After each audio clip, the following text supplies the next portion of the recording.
The fog did not lift so much as it surrendered, thinning reluctantly over the ridge until the barn's silhouette emerged like something remembered rather than seen, and Ryan Carter stood at the edge of the porch with a mug of coffee going cold between his palms, watching the gray dissolve into the ordinary shapes of fence posts and gravel and the long dirt road that led nowhere anyone ever came from anymore.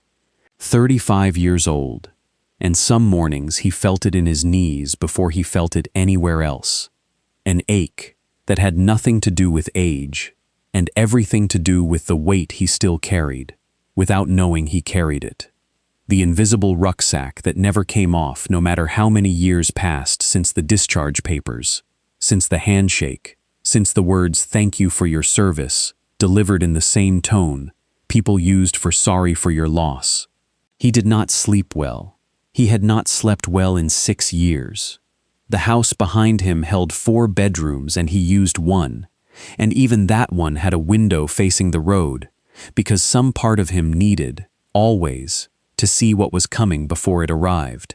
Max lay at the bottom of the porch steps, a German shepherd whose coat had gone the color of wet slate in the fog, and whose left flank bore a scar that ran 6 inches from rib to haunch, old and pale and puckered at its edges, the kind of scar that had healed wrong because whoever stitched it had not cared enough to do it right.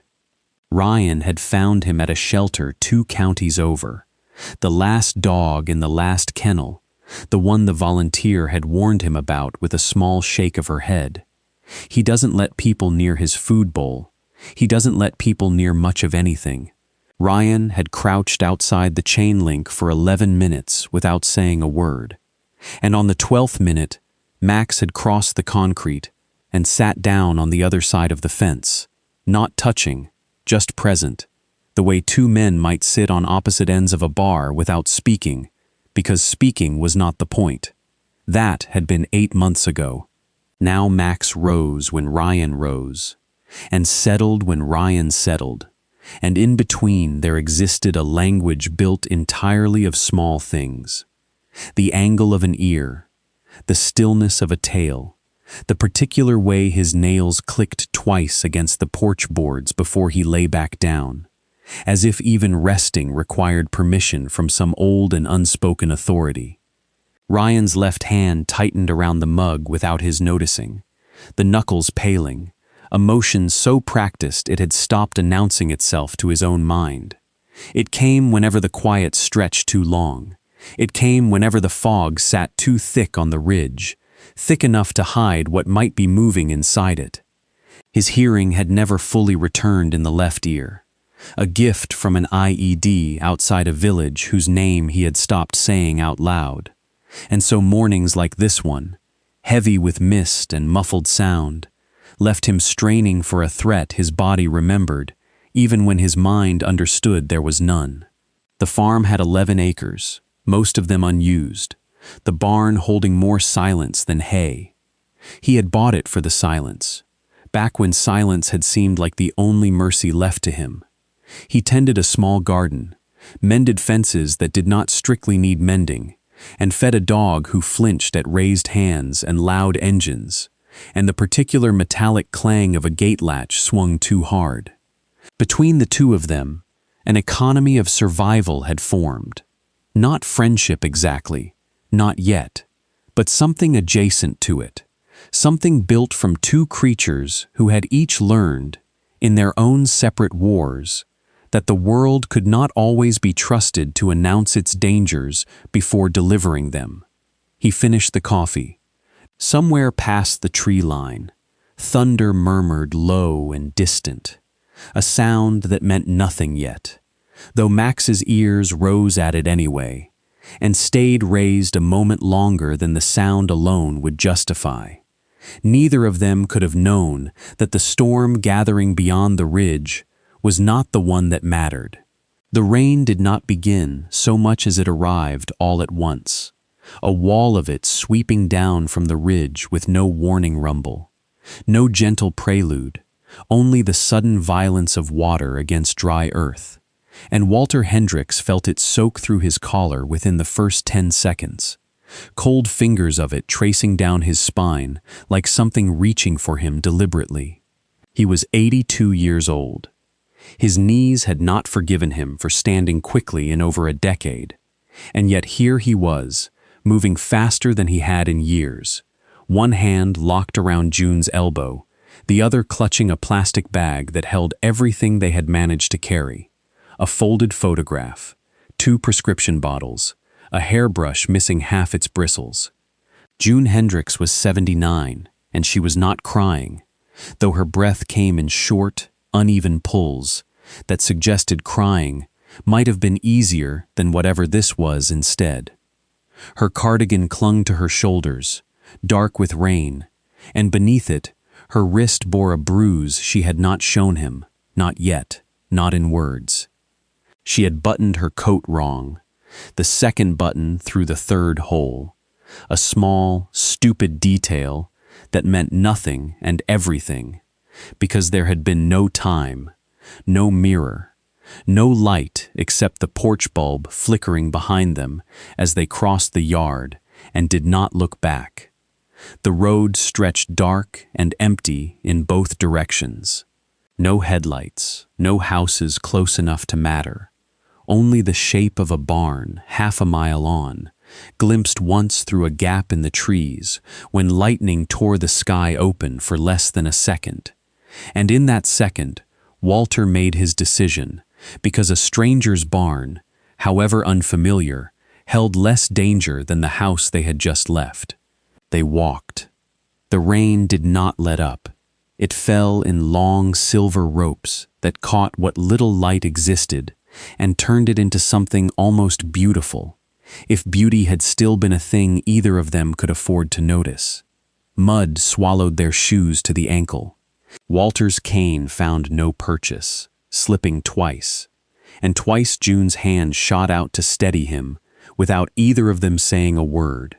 An old choreography built from 61 years of marriage, the kind of silent teamwork that needed no rehearsal because it had already been rehearsed 1,000 times in smaller crises. A fall on ice, a fainting spell in a grocery store, the years accumulating into a private language of "I have you" that required no translation. What kind of house makes an 82-year-old man choose a stranger's barn over his own bed? What kind of family turns a doorway into something to run from? The question hung unanswered, deliberately, cruelly unanswered, because some things could not be spoken yet, not with the rain this loud, not with the dark this close. The barn door was unlocked. It always was, out here, where trust still meant something to the people who built these places. Walter pushed it open with his shoulder, and the smell of hay and dust and old wood rolled over them, dry and warm by comparison, and for a moment they simply stood in the doorway, dripping, breathing, alive. That was when the shepherd appeared. He came from the shadows at the rear of the barn without a sound. No click of claws announced him, no growl warned them, only the slow emergence of a large gray shape moving low and careful across the straw-scattered floor. June's whole body went rigid. Walter's cane rose an inch off the ground, a reflex older than thought. But the dog did not bark. He did not show his teeth.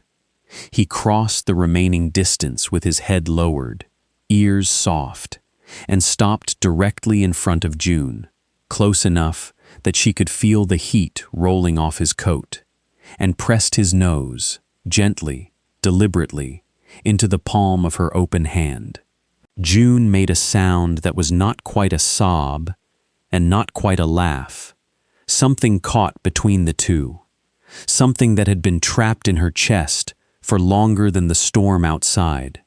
Her fingers curled, trembling, into the fur behind his ears, and the shepherd, Max, leaned his weight into her hand as though he understood, in whatever language dogs understood such things, that she needed the weight of something warm and living pressed against her palm more than she needed anything else in that entire cold and terrible night.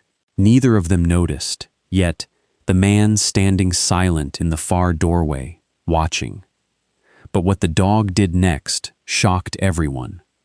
Before we start, make sure to hit like and subscribe to Kindness and Canine Legends. Where are you watching from? Drop your country name in the comments. I love seeing how far our stories travel. Ryan Carter had heard the barn door before he heard anything else. The particular groan of old hinges he had meant to oil for 3 weeks and never had. And by the time he crossed the yard in the downpour, rifle left untouched on its rack because some instinct older than training told him this was not that kind of sound.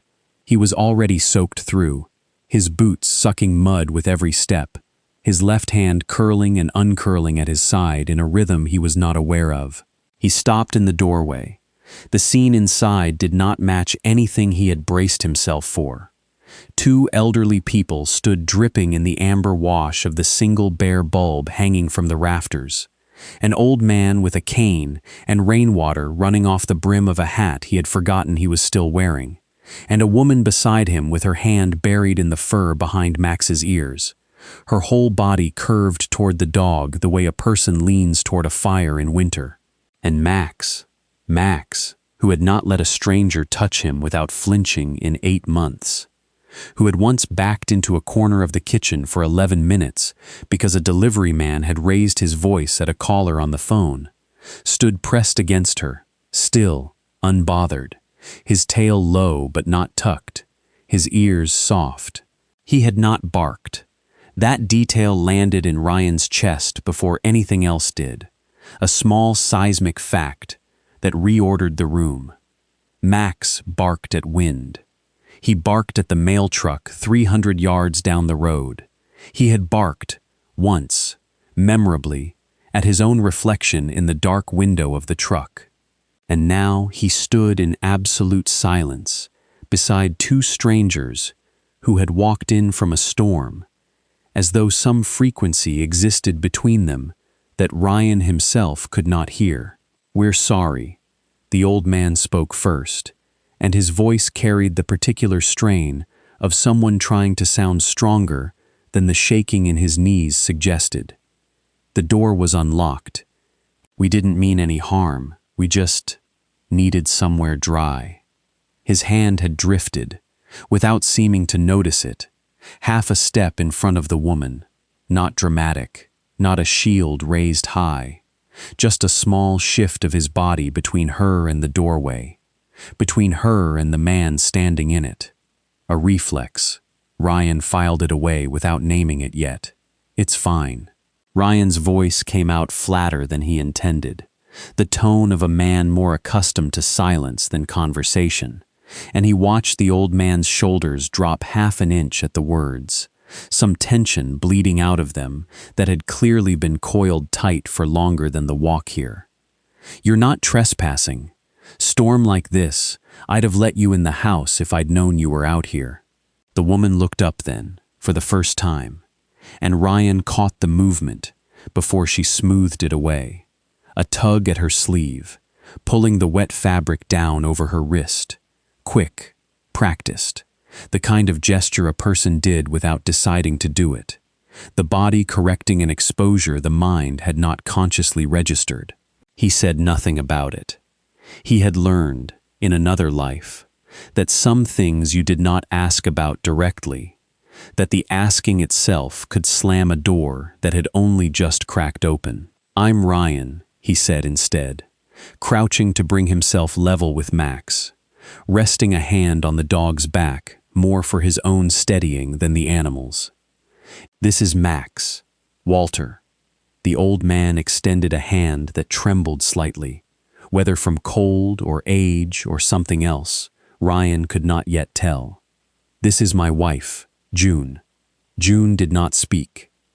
She kept her hand in Max's fur, and Max did not pull away, and somewhere in that small, wordless exchange between a broken dog and a frightened woman, Ryan understood, with the particular clarity that came to him only rarely now, usually in moments of danger he could not yet name, that something in this night was not finished happening, that whatever storm had driven these two people out into the rain had not been made of weather at all. He straightened. There's a spare room in the house, warmer than the barn, and dry. You're welcome to it. No questions, not tonight. He paused, glancing once more at the sleeve June had not quite finished pulling down, and added, more gently than his usual register allowed, tomorrow, if you want to talk. Not before. Walter's eyes met his, and something passed between the two men. Not trust yet. That would take longer, but the recognition of one careful animal toward another, the mutual understanding of creatures who had both learned, somewhere along the way, that safety was never something you assumed. It was something you tested, one silent night at a time.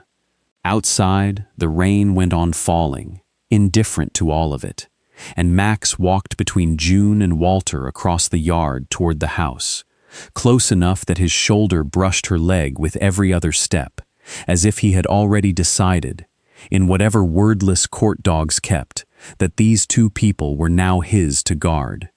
Morning arrived, pale and rinsed clean, the storm having scoured the sky down to a thin, watery blue, and Ryan stood at the kitchen counter measuring coffee grounds with more care than the task required, listening to the sound of two sets of unfamiliar footsteps overhead, slow, careful, the particular rhythm of people who had learned not to let their weight announce them. June came down first. She had changed into a dry blouse Ryan had left folded outside the guest room door without comment. And in the flat morning light, the details he had only half registered the night before arranged themselves into something sharper, something that caught in his chest and stayed there. The top button of her cardigan sat through the wrong hole. The second button forced through the third buttonhole, leaving one edge of fabric riding higher than the other, a small crookedness that a woman like June, who folded her napkin into a precise triangle before setting it beside her plate, who lined her shoes up heel to heel by the door, would never have allowed herself on any ordinary morning. It was not carelessness. It was the fingerprint of speed, of darkness, of hands that had been shaking too hard to find the correct hole and had not had the luxury of trying twice. Ryan noticed. He said nothing. He set a mug of coffee in front of her instead, black, no question asked about how she took it, and watched her hands wrap around the ceramic with the particular desperation of someone seeking warmth, for reasons that went deeper than the temperature of her skin. That was when he saw it fully for the first time. Not the quick flash of last night, glimpsed and gone, but the whole shape of it, because her sleeve had ridden up an inch as she lifted the mug, and there, circling the pale skin of her wrist, sat a bruise in 4 distinct points, evenly spaced, each one the width and shape of a fingertip, pressed hard enough to leave its signature. Not a fall, not an accident against a doorframe. A grip, a hand that had closed around that thin wrist and squeezed until the capillaries beneath the skin gave way, leaving behind a bruise that told its story more honestly than any words June might have chosen. She saw him see it. Her hand withdrew beneath the table, with the practiced speed of long habit, the mug abandoned mid-lift, and for 3 full seconds neither of them spoke, the silence stretching taut enough that Ryan could hear the tick of the old clock above the stove, could hear his own pulse in the ear that still worked properly, could hear, faintly, the click of Max's nails on the hallway floor as the dog settled himself in the doorway between kitchen and hall, positioned exactly halfway between June and the world outside. June. Ryan kept his voice low, level, the same tone he might have used on approach to something frightened and cornered. Where's home?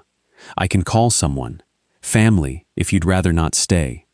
Her jaw tightened, the muscle at its hinge standing out visibly beneath thin skin, and her throat worked once, twice, swallowing down whatever answer had risen and been judged too dangerous to release.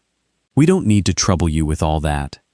The words came out smooth, rehearsed, the kind of sentence a person built and practiced specifically for moments like this one, a sentence designed to close a door gently instead of slamming it.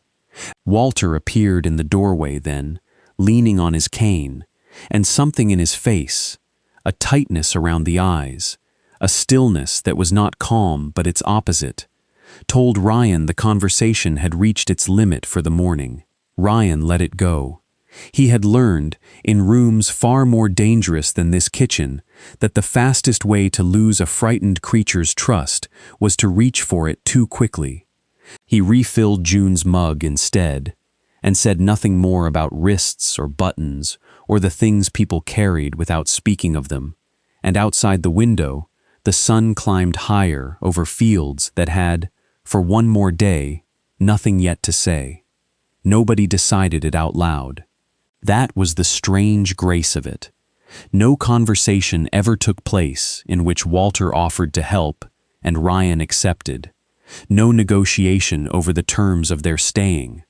Only a quiet drift into rhythm that began on the third morning, when Walter rose before the sun and found Ryan already in the yard, and instead of retreating back inside, simply picked up the second pair of work gloves hanging on the fence post and began stacking the firewood Ryan had split the day before. Ryan watched him for a moment without speaking. Walter's hands, despite 82 years of wear, moved with the unhurried competence of a man who had done manual work his whole life and had simply been robbed, somewhere along the way, of the chance to do it anymore. He stacked the logs bark down, the way Ryan's own grandfather had taught him, and when Ryan mentioned this, just that, a small observation, not quite a compliment, Walter's mouth curved into something that was almost, for the first time since the storm, an actual smile. "Man doesn't forget how to stack wood," Walter said. "Body remembers even when nobody asks it to." They fell into it after that. Not friendship yet.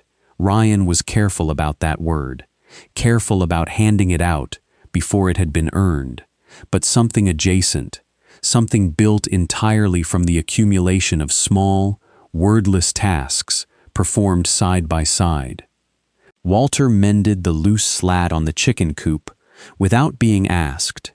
He oiled the barn door hinges Ryan had meant to fix for 3 weeks, and the groan that had once announced every visitor fell silent, and something about that silence, chosen and deliberate, felt like the first real gift the old man had offered. June's transformation ran quieter, and in some ways deeper. She did not speak much those first days. Grief and fear had made her economical with words, as though each one cost something she could not afford to keep spending. But she moved through the kitchen with the ease of a woman reclaiming territory she had once ruled completely. She reorganized Ryan's spice rack without asking permission, and when he came in from the fields to find dinner waiting, something with rosemary and butter that filled the whole house with a smell he had not experienced since his mother's kitchen, he did not have the words to tell her what it meant to eat a meal that had been cooked with care rather than survival in mind. He ate 2 helpings instead, and June's eyes, watching him from across the table, held something that had not been there on the first morning. Not quite peace, but its early cousin. It was Max, though, who did the deepest work, and did it without anyone directing him to. He attached himself to June the way a shadow attaches itself to a body, present in every room she occupied, positioned always where he could see the door. When she sat on the porch steps in the late afternoon, worn out from a day of small tasks that added up to something larger than their sum, Max lay his head across her lap without invitation, and June's hand found his ears the way it always did, an anchor point established now, a ritual neither of them needed to negotiate anymore.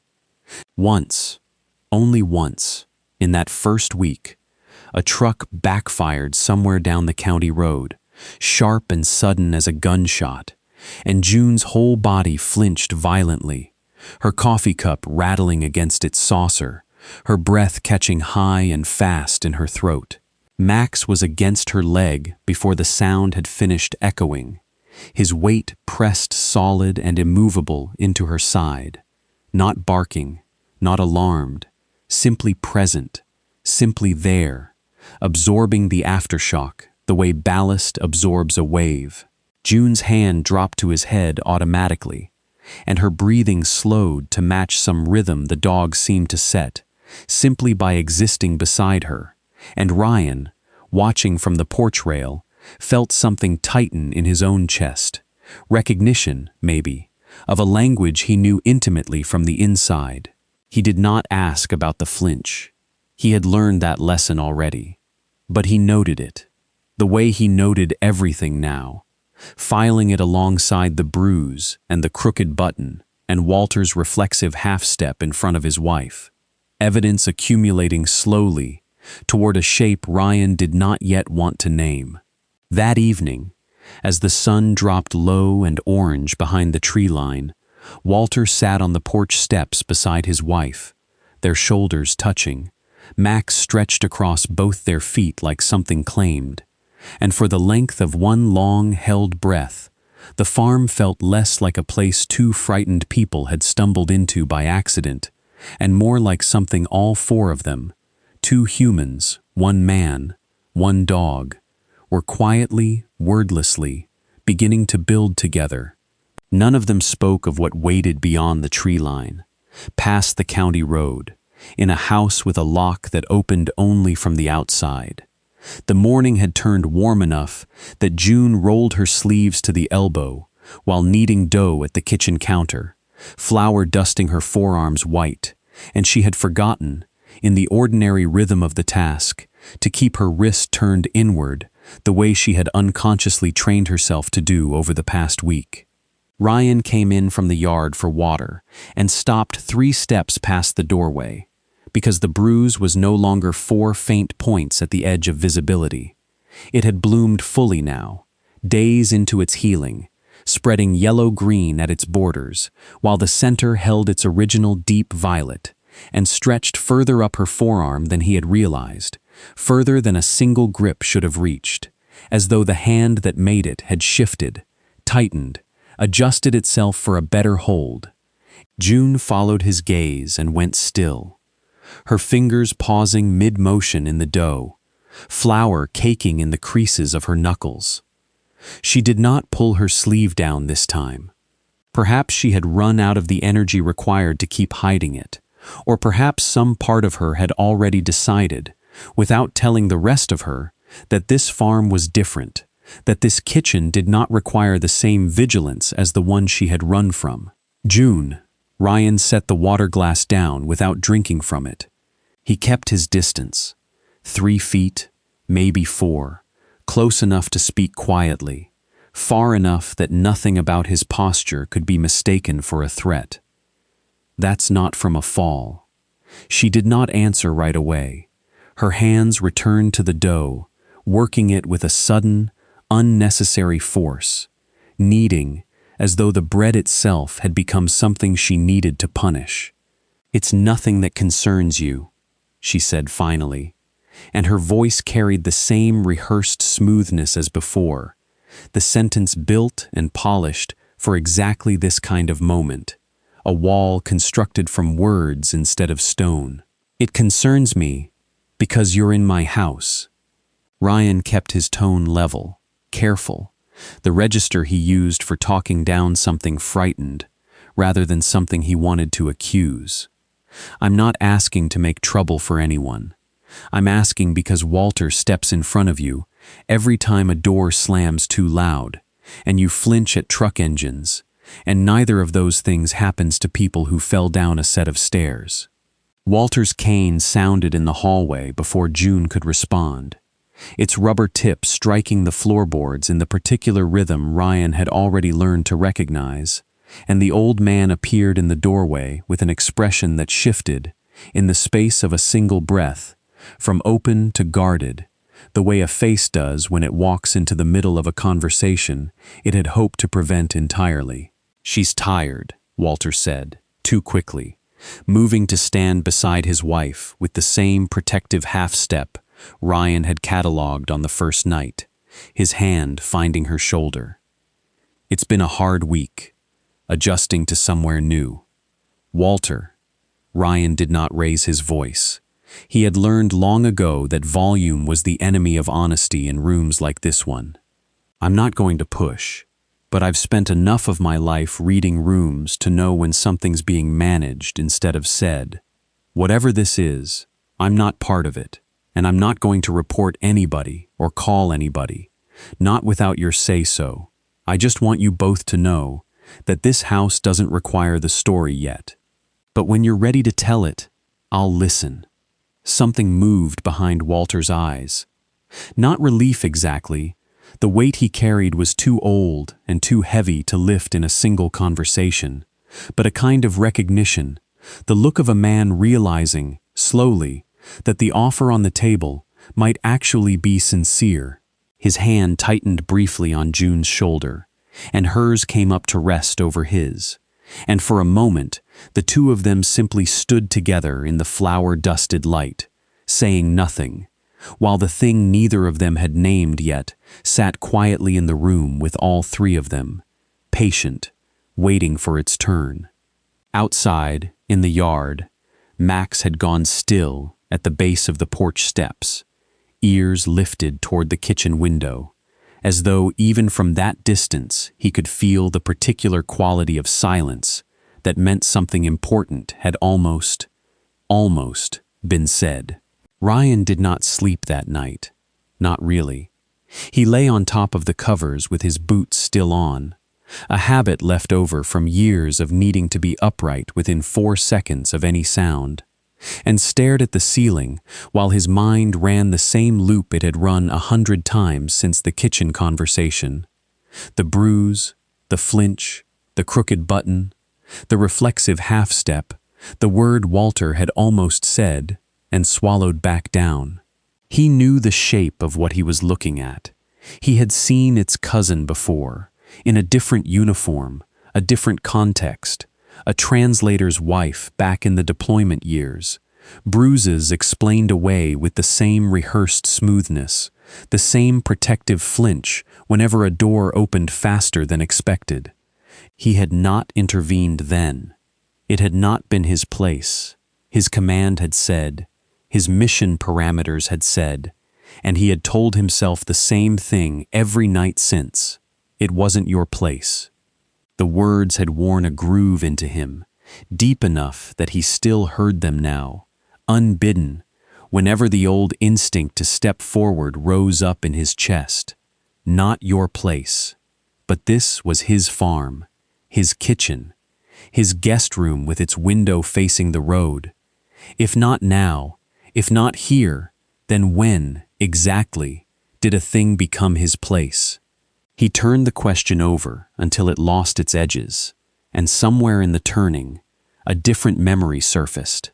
Not the translator's wife, but the last mission, the one that had ended his career and half his hearing and, if he was honest with himself, the version of himself that used to believe intervention always worked, always helped, always ended better than doing nothing. He had stepped forward that time. He had made the call that seemed right in the moment, and a man under his command had not come home because of it, and the guilt of that decision sat in him now like a second, permanent scar, one that ached whenever the weather of his own conscience turned. What if I step in and it goes wrong? What if I step in and it makes everything worse for them? He did not have an answer. He only had the bruise on June's wrist and Walter's cane striking the hallway floor in that particular rhythm of a man perpetually listening for a threat, and the plain, undeniable fact that both of them flinched at sounds that should not have frightened anyone. He was still turning it over near dawn when the sound came, an engine, low and unfamiliar, moving slow along the county road. the kind of deliberate slowness that belonged to a vehicle either lost or looking for something specific. Ryan was at the window before he had fully decided to move, one hand already braced against the frame, his pulse ticking up in that old, practiced way. Downstairs, Max exploded into motion. It was not a bark that came from him. It was something lower and older, a sound that started somewhere behind the sternum and rolled out as a continuous guttural growl, and by the time Ryan reached the bottom of the stairs, the dog was rigid at the front door, hackles raised in a solid ridge from neck to tail, nails scraping frantic lines into the hardwood as he pawed once, twice, at the base of the door, his whole body coiled forward as though held back, only by the barrier of wood and hinge. The truck did not turn in. It slowed. Ryan could hear the engine dip in pitch, could hear gravel shift beneath tires easing toward the driveway's mouth.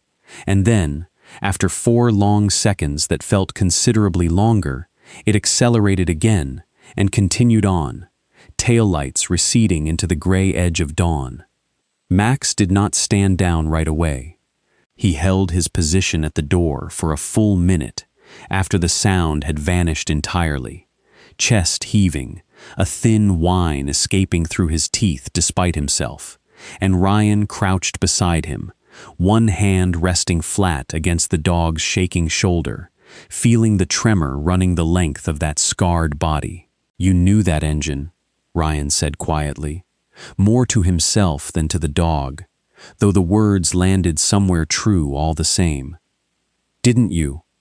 Behind him, on the stairs, Walter stood frozen in the half-dark, his knuckles white around the head of his cane, his face drained of whatever color the morning had left in it.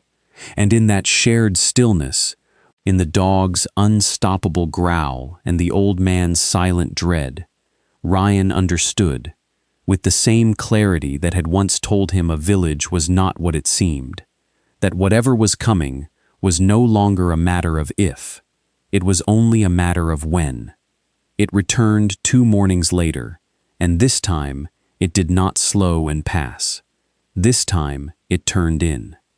Ryan heard the gravel first, a different quality of sound than the truck at dawn, closer, more deliberate, tires crunching at a pace that suggested confidence rather than reconnaissance.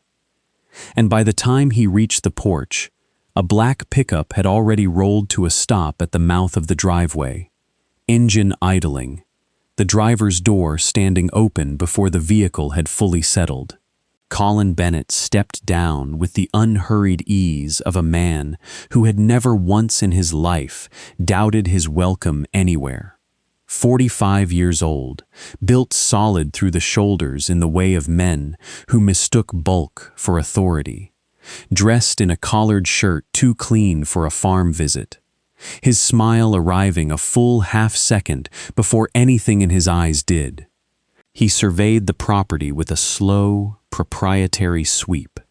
The barn, the fence line, the porch, the way a man might survey something he had already decided belonged to him. "Morning." Colin's voice carried easy and warm, pitched for an audience, though the only audience present was Ryan, standing at the top of the porch steps, with his weight settled low and even, and Max, who had gone rigid at Ryan's side the instant the truck door opened, a low, continuous vibration building in his chest that had not yet become sound. "Sorry to just drop in. I'm looking for my folks, Walter and June Hendricks. Neighbor mentioned they might have wandered out this way during that storm. My folks." The phrase landed wrong in Ryan's ear, too smooth, too rehearsed, the same manufactured ease he had heard in June's voice that first morning in the kitchen. And he understood in that instant that rehearsal was a family trait here, passed down not through blood, but through necessity, the ones who suffered learning to hide it, and the one who caused it learning to perform concern with equal fluency.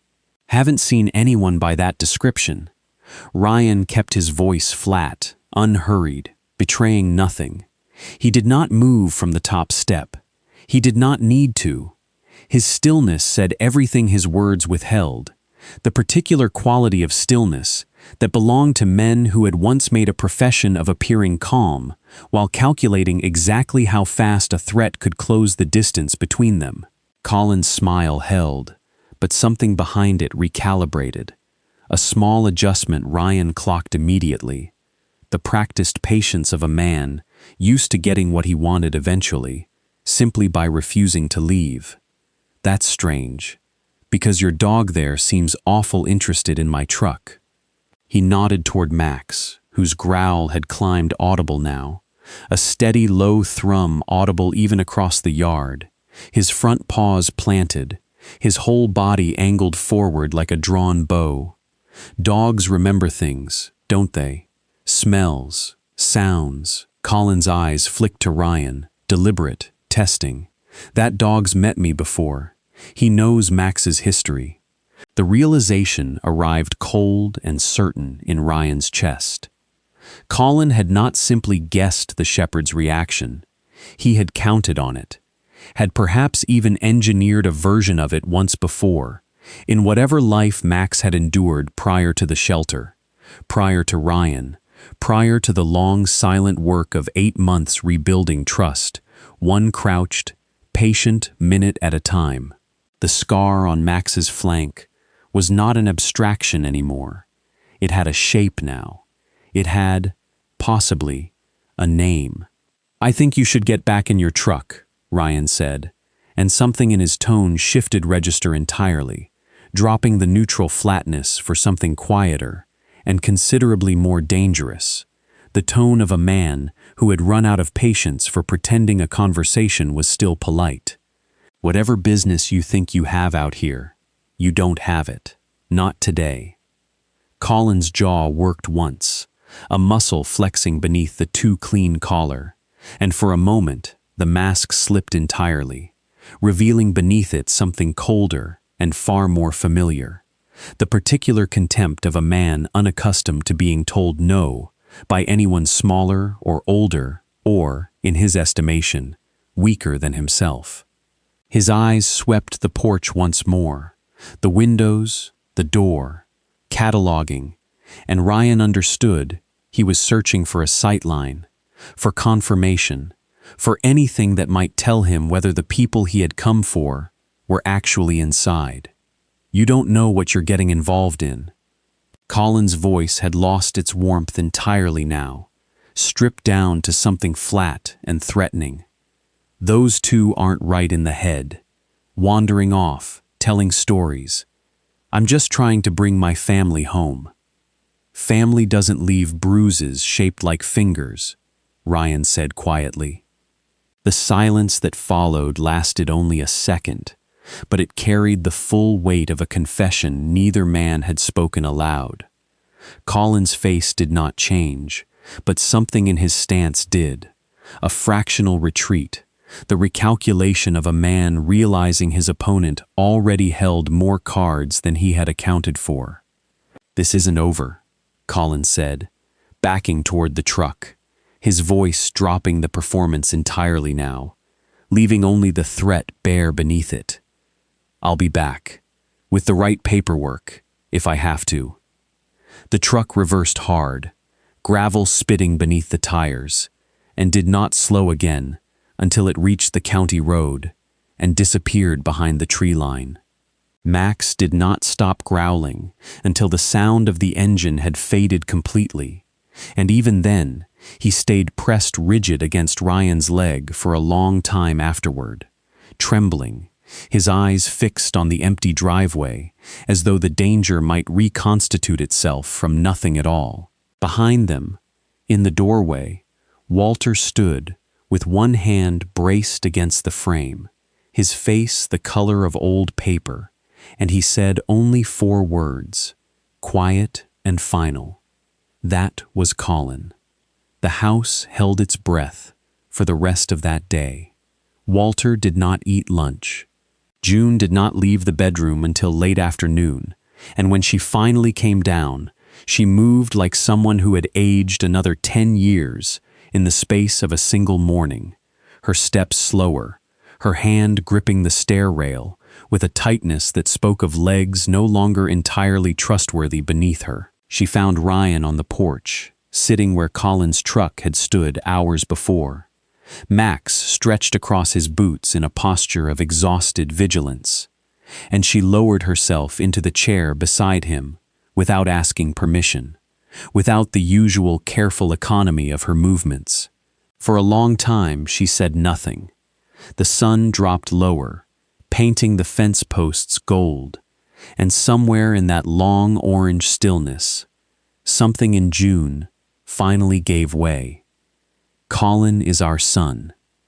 The words arrived flat, unadorned, stripped of the rehearsed smoothness she had used all week to deflect every question aimed anywhere near this subject, and Ryan understood immediately that whatever door had kept this sealed had not simply cracked open, it had come off its hinges entirely.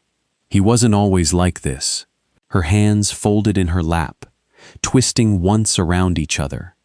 After his father, after Walter's stroke last year, Colin said it made sense for us to move in with him, sell the house, simplify things, he called it. We believed him, because that's what you do with your own child. You believe him.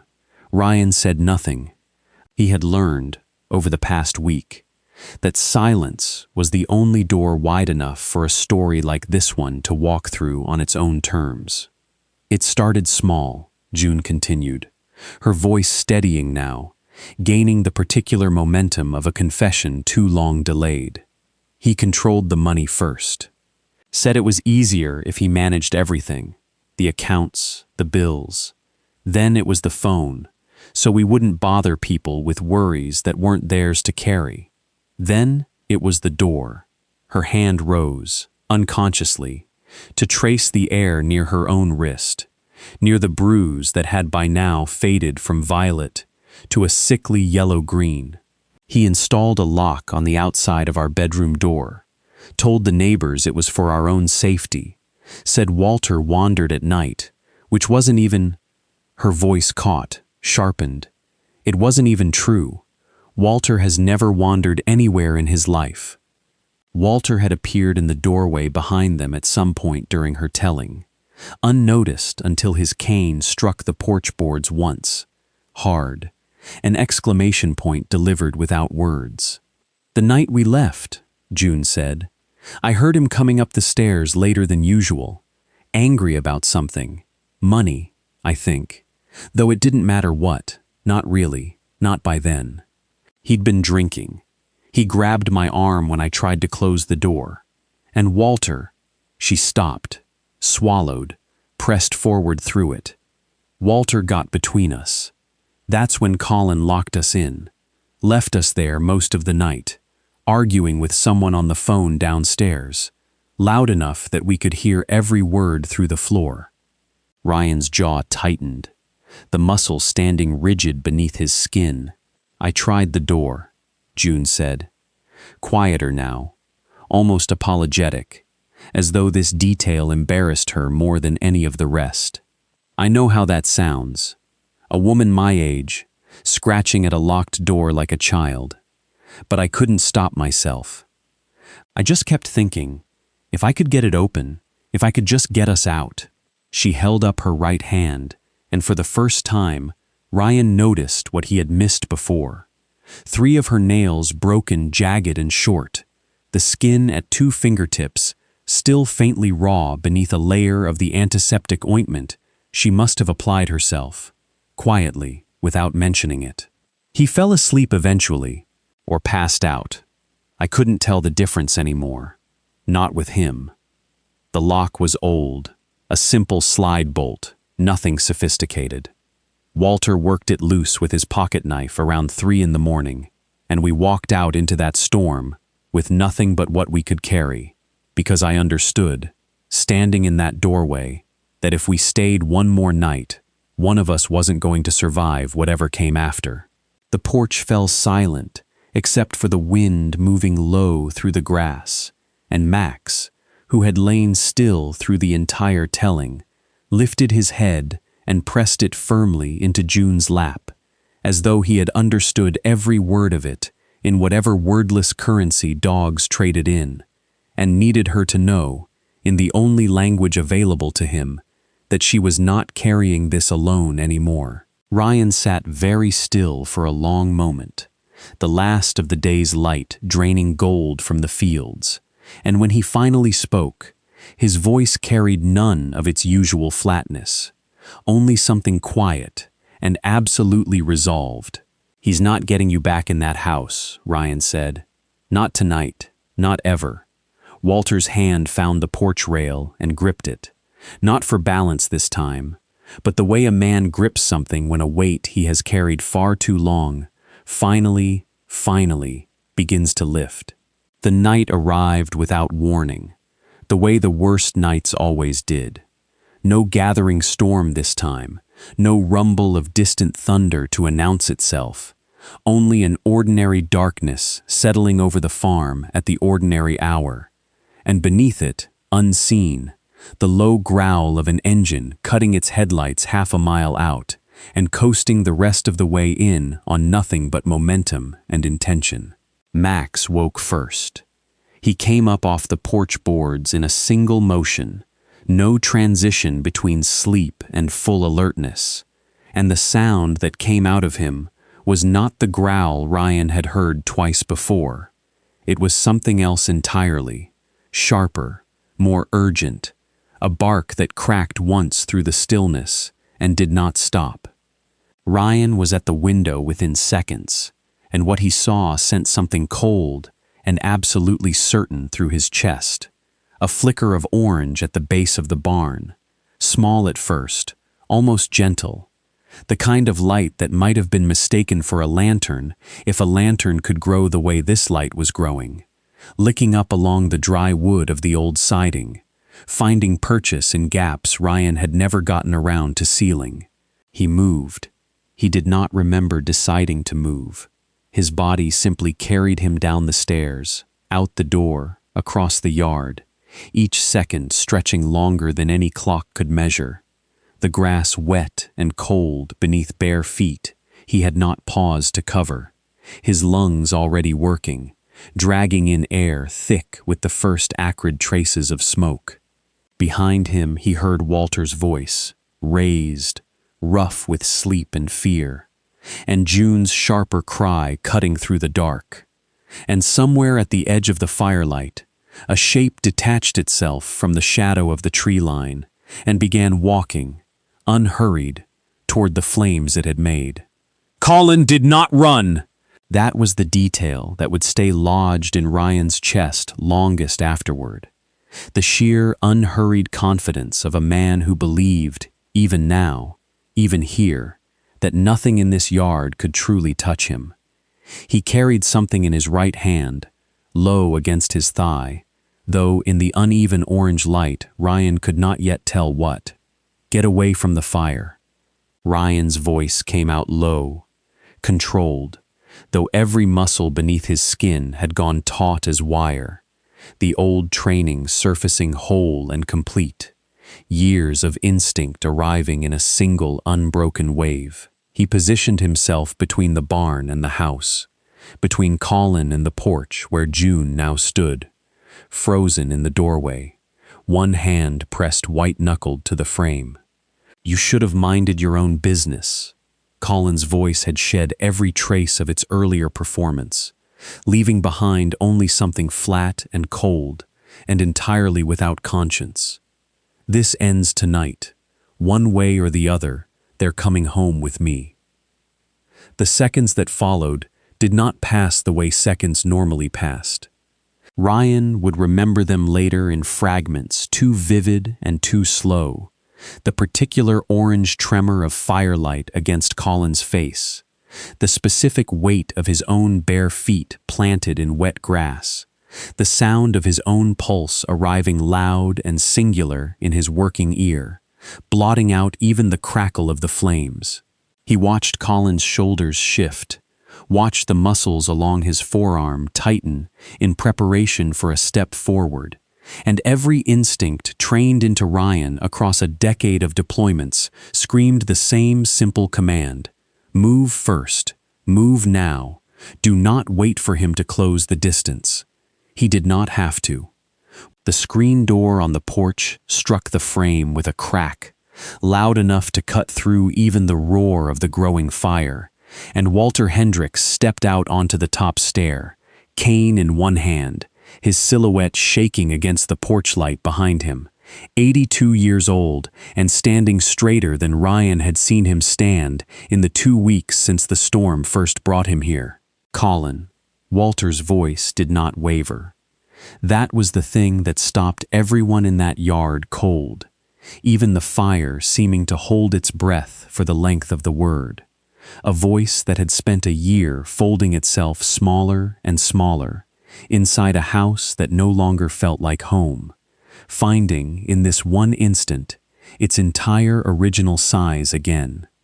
"You are not taking her anywhere." Colin's mouth twisted, something between a laugh and a threat. "Or what, old man? You going to stop me?" Walter's grip on the cane did not loosen. His chin did not drop.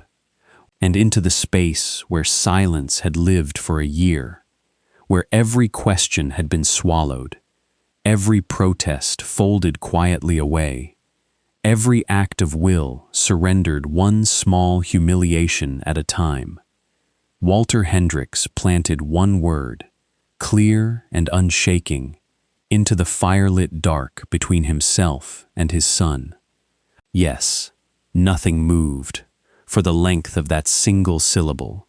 Not the fire, not the wind, not Colin, whose certainty flickered for the first time that night. Some old and buried fear of his father's judgment surfacing, despite everything he had built himself into since. And in that flicker, in that half-second of hesitation, Max moved, not toward Colin, not an attack, but a solid, deliberate placement of his body directly between Walter's shaking legs and the man in the yard, hackles raised, a low, continuous growl rolling out of him like a verdict already decided. Sirens rose faint in the distance. Someone, a neighbor, alerted by smoke against the night sky, having already made the call, and Colin's head turned toward the sound, calculation flickering visibly across his face, weighing what remained of tonight against what would certainly come after. The fire kept burning. The barn was already lost. But in the yard below the porch, something else had just been decided, and no flame, however hungry, was going to be the thing anyone remembered about this night. The barn burned down to its bones before the fire truck arrived, but nothing else was lost that night, and somehow that fact, spoken aloud by the fire chief himself, a heavy-set man with soot already darkening the creases of his knuckles, landed in the yard like its own small miracle. Nothing else was lost. Ryan would turn that sentence over for days afterward, testing its edges, because it felt truer than the man who said it could have known. Colin did not run. He did not need to. The sheriff's deputy, who arrived 20 minutes behind the fire truck, recognized him immediately. Not as a stranger, but as someone whose name had apparently crossed a desk before, in a different county, attached to a different set of complaints that had never quite become charges. This time was different. This time, there was an arson call placed by two independent neighbors who had seen the flames from the county road, a gas can recovered from the tree line still reeking of fuel, and two elderly witnesses whose statements, delivered separately and without rehearsal, matched each other in every detail that mattered. Walter gave his statement standing up. The deputy offered him a chair twice, and twice Walter declined it, remaining upright at the porch rail with one hand resting, almost absently, on Max's head, as though some new understanding had settled into his spine permanently, refusing now to fold itself back down to its old, smaller shape. June's statement took longer. She spoke slowly, methodically, describing the lock on the outside of the bedroom door, the controlled accounts, the year that had narrowed itself down to the size of a single room with a slide bolt on the wrong side of it, and the deputy, a young woman, not much older than Colin himself, wrote every word down without once interrupting, her face carrying the particular stillness of someone who had heard versions of this story before and had learned, professionally, not to let her expression give away how much each new one still cost her. Colin was taken in cuffs before the fire had fully stopped smoking. He did not look at his parents as the deputy walked him to the car.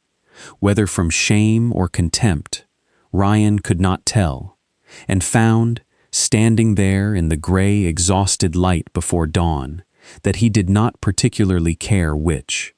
Some accounting would follow, eventually, arson charges, and beneath them, quieter but more damning, an elder abuse investigation the deputy said would likely take weeks to build properly.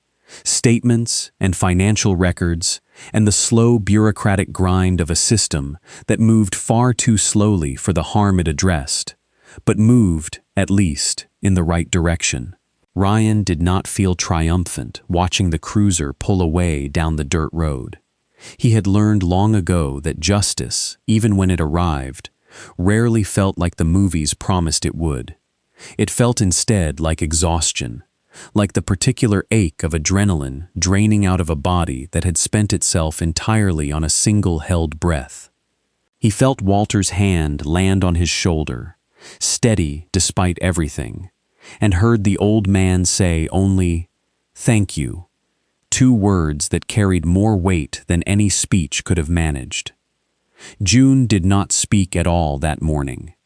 She simply sat on the porch steps as the sky lightened from gray to the palest gold, Max's head heavy in her lap, her fingers moving through his fur in the same slow, steady rhythm she had used every day since the storm first brought her here.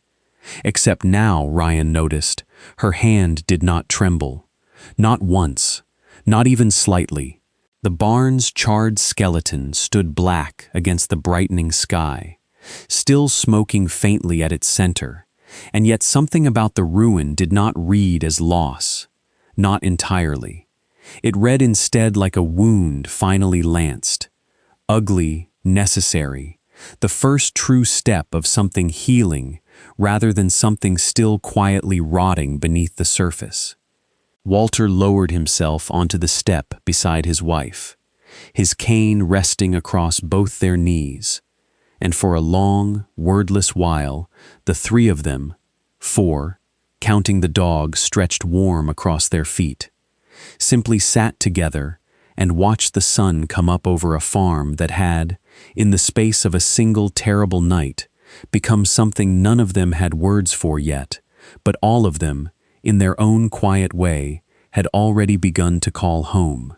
Autumn came slow to the farm that year, the way it always did, the fields turning gold by degrees rather than all at once.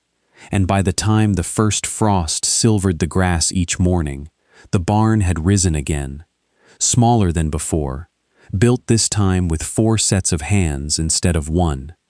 Walter directing the framing, with the quiet authority of a man who had spent decades in construction before his knees decided otherwise, June measuring and marking boards with a carpenter's pencil tucked behind her ear, and Ryan finding, somewhere in the rhythm of hammer and nail, a version of purposeful labor that felt entirely unlike the version he had known in uniform. This one did not cost anyone anything. This one only built. Max had changed too, in ways too gradual to name any single morning as the turning point. He still watched doorways. He still rose at unfamiliar engines. But the growl that used to precede every stranger's approach had softened into something closer to curiosity, and once, in early October, he allowed a visiting county nurse to rest a hand briefly on his head without flinching, a small thing, invisible to anyone who had not spent 8 months learning the full geography of his fear, and enormous to the one person who had. They were not the only ones on the farm anymore, by then. Word had traveled the way word does in small communities, quiet and persistent, and Ryan had found himself, without quite deciding to, opening the rebuilt barn's second stall to a teenage boy the county had nowhere else to place, and then a young mother escaping a house not unlike the one June had escaped, and then simply anyone the local shelter network knew to call when they ran out of formal options and needed, instead, a place with room enough and quiet enough to let someone remember, slowly, how to stand up straight again. Nobody had named it anything official. Nobody had put up a sign. It simply became known, the way true things become known, by the people who needed it most. June sat on the porch most evenings now, the same chair, the same worn cardigan, though she buttoned it correctly every single time. And she told the story once, only once, to a young woman new to the farm who had arrived with her own set of bruises, fading slowly beneath her sleeves, too frightened yet to speak of them directly. "I used to think being rescued meant someone carrying you away," June said, her hand resting on Max's head as he lay warm across her feet in the cooling evening air. "I think I was wrong about that." She looked out over the fields, gold-edged now in the last of the light, the new barn standing solid where the old one had burned. Sometimes it just means someone opens a door and waits long enough and is patient enough for you to remember how to walk through it yourself. The young woman said nothing, not yet, but her hand drifted, unconsciously, toward Max's fur, and he did not pull away. Ryan watched all of it from the porch rail most nights, a mug of coffee going cold in his hands the way it always had, except now the silence around him did not feel like something he was surviving inside of. It felt like something he had built, on purpose, out of the wreckage of a war he had never fully put down, and a barn that had once burned to its foundations and risen again anyway. He had gone looking for 11 acres of quiet, all those years ago, certain that solitude was the only mercy left available to a man like him. He had found something else instead, something he had no name for even now, a farm that had become, without any of them planning it, a place where the broken did not stay broken, where the abandoned learned again how to be claimed, where a scarred dog and a silent veteran and 2 elderly strangers who had walked in from a storm had built, together, out of nothing but time and patience and small, unspoken kindnesses, a lantern bright enough to guide the next lost traveler home. The fields turned gold, and then they turned to frost, and the farm went on holding its light steady against the dark, exactly the way it had learned to.